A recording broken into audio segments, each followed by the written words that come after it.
Hello மக்களே, வணக்கம். This is Monday morning. இன்றைக்கி நம்ம சூப்பரான பிரேக்ஃபாஸ்ட் தான் செய்ய போகிறோம். வாங்க எப்படி செய்யுதுன்னு பார்க்கலாம். நான் இன்றைக்கி ஒரு பவுல் எடுத்திருக்கேன். அதில் பொடி பொடியாக நறுக்கின தக்காளி, பொடி பொடியாக நறுக்கின வெங்காயம், இது கூட ஒரு கைப்பிடி அளவுக்கு நல்லா அரிஞ்ச குக்கும்பர் சேர்த்திருக்கேன். அண்ட் கொத்தமல்லி தழை, பொடியாக நறுக்கின கொத்தமல்லி தலையும் இது கூட கொஞ்சம் சேர்த்துக்கோங்க. அப்புறம் ஒரு பழம் ஃபுல்லாக மாதுளம்பழம் எடுத்திருக்கேன், அதை நல்லா சேர்த்துக்கோங்க. உங்களுக்கு என்ன ஃப்ரூட் பிடிக்குதோ அதை நீங்கள் ஆட் பண்ணிக்கலாம்.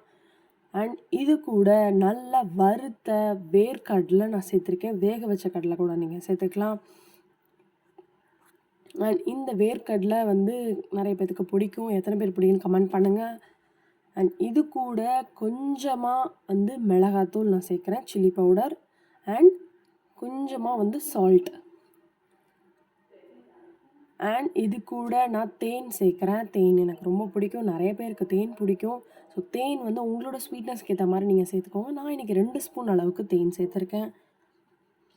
அண்ட் இது கூட நீங்கள் பெப்பர் பவுடர் சேர்த்துக்கோங்க. உங்களுக்கு சாட் மசாலா இருந்தால் அதை கூட நீங்கள் சேர்த்துக்கலாம். அண்ட் இதெல்லாம் போட்டு நல்லா மிக்ஸ் பண்ணி நல்லா கலக்குன்னு கலக்கி நல்லா ஒரு பவுல் ஃபுல்லாக காலையில் நீங்கள் சாப்பிட்டு பாருங்களேன். ரொம்பவே ஹெல்த்தியான ஒரு பிரேக்ஃபாஸ்ட்.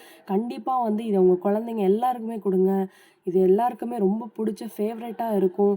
இந்த வீடியோ உங்களுக்கு பிடிச்சிருந்துன்னா லைக் பண்ணுங்கள், ஷேர் பண்ணுங்கள், மறக்காமல் கமெண்ட் பண்ணுங்கள். தேங்க்யூ ஸோ மச் ஃபார் வாட்சிங். பை.